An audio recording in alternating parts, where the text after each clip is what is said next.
शिवपुर विधानसभा क्षेत्र आपने देखा है तो कितने पहुँचते भी हैं, यहाँ से आप चुने भी गए हैं। ऐसे में ओम प्रकाश राजभर यहाँ पे आ रहे हैं तो कितनी बड़ी चुनौती होगी राजेश बख्शी? नहीं, मैं बार बार इस बात को कह रहा हूँ, अभी भी मुझे शक है कि वो अपनी कही गई बात पर टिकेंगे रुकेंगे, इस बात पर मुझे शक है। और रह गई बात उनके चुनाव लड़ने की, तो उत्तर प्रदेश में कहीं से भी वो चुनाव लड़ेंगे, जमानत जब्त होनी उनकी तय है। यहाँ आना चाहते हैं हमारे विधानसभा में, तो बनारस के लोग तो इंतजार कर ही रहे हैं। बाबा विश्वनाथ के विरुद्ध अपशब्द कहना, अब बाबा भोलेनाथ की कांवड़ यात्रा को अपमानित करना, राष्ट्रवीर महाराजा सुहेलदेव राजभर के सम्मान के साथ समझौता करना, तो यहाँ का राजभर भी इंतजार कर रहा है, बाबा विश्वनाथ की धरती भी इंतजार कर रही है। सबक सिखाकर यहाँ से भेजेंगे। क्या लगता है, अगर मान लीजिए, क्योंकि उनका कहना है कि 50,000 राजभर जो है यहाँ पर शिवपुर में, और मेरे वजह से पिछले बार अनिल राजभर जी ने चुनाव जीता था, इस बार तो उनको वापस नहीं, मैं तो ये कह रहा हूँ कि वो कहे गए अपने जबान पर रुके रहें, बाकी फैसला 10 मार्च को हो जाएगा जब परिणाम आएगा। टिकट को लेकर के अगर हम बात करते हैं तो इस बार आपके उसमें कई दावेदार रहे, उन्होंने भी कहा है, जैसे कि कीर्ति महाराज जी हो गए, उन्होंने कहा कि टिकट मेरे को मिल रहा है, और भी कई ऐसे हैं। तो क्या इस बार अनिल राजभर शिवपुर से लड़ेंगे? नहीं, देखिए, ये तय करना पार्टी का काम है। हमारा राष्ट्रीय नेतृत्व हम सबकी भूमिका को, हम सबके दायित्व को तय करता है। पार्टी का जो आदेश होता है उसका अक्षरशः पालन करने में हम अपना भाग्य समझते हैं। जहाँ तक टिकट मांगने की बात है, तो हर कार्यकर्ता का अधिकार होता है, टिकट मांगने का अधिकार सबको है। पार्टी जिसको आदेशित करती है वो चुनाव के मैदान में जाता है।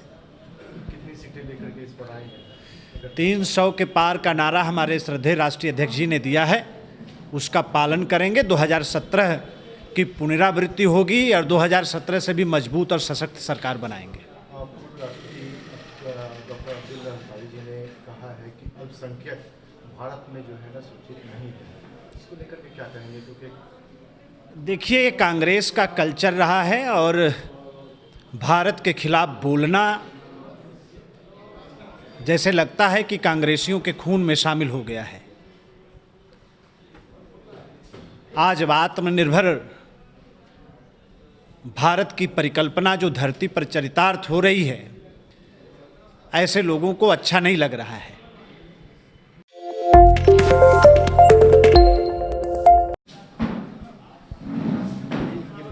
शिवपुर विधानसभा क्षेत्र आपने देखा है तो कितने पहुँचते भी हैं, यहाँ से आप चुने भी गए हैं।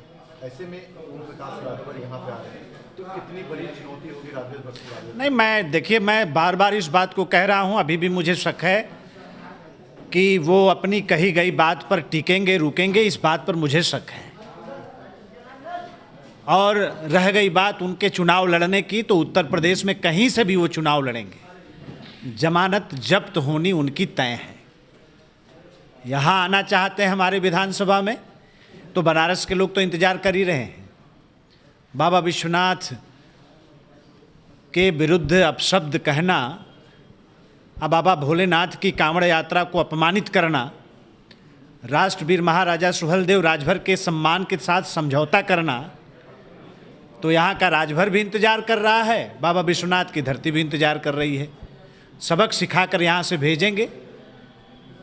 क्या लगता है, अगर मान लीजिए, क्योंकि उनका कहना है कि 50,000 राजभर जो है यहाँ पर शिवपुर में, और मेरे वजह से पिछले बार अनिल राजभर जी ने चुनाव जीता था, इस बार तो उनको वापस नहीं, मैं तो ये कह रहा हूँ कि वो कहे गए अपने जबान पर रुके रहें, बाकी फैसला 10 मार्च को हो जाएगा जब परिणाम आएगा। टिकट को लेकर के अगर हम बात करते हैं तो इस बार आपके उसमें कई दावेदार रहे, उन्होंने भी कहा है, जैसे कि कीर्ति महाराज जी हो गए, उन्होंने कहा कि टिकट मेरे को मिल रहा है, और भी कई ऐसे हैं। तो क्या इस बार अनिल राजभर शिवपुर से लड़ेंगे? नहीं, देखिए, ये तय करना पार्टी का काम है। हमारा राष्ट्रीय नेतृत्व हम सबकी भूमिका को, हम सबके दायित्व को तय करता है। पार्टी का जो आदेश होता है उसका अक्षरशः पालन करने में हम अपना भाग्य समझते हैं।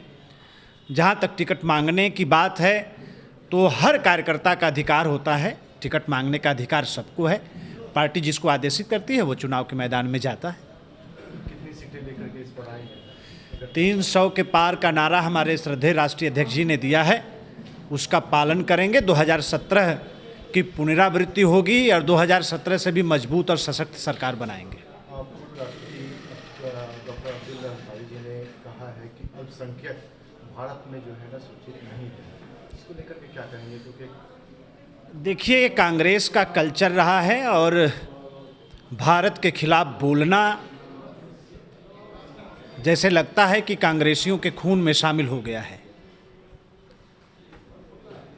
आज आत्मनिर्भर भारत की परिकल्पना जो धरती पर चरितार्थ हो रही है, ऐसे लोगों को अच्छा नहीं लग रहा है।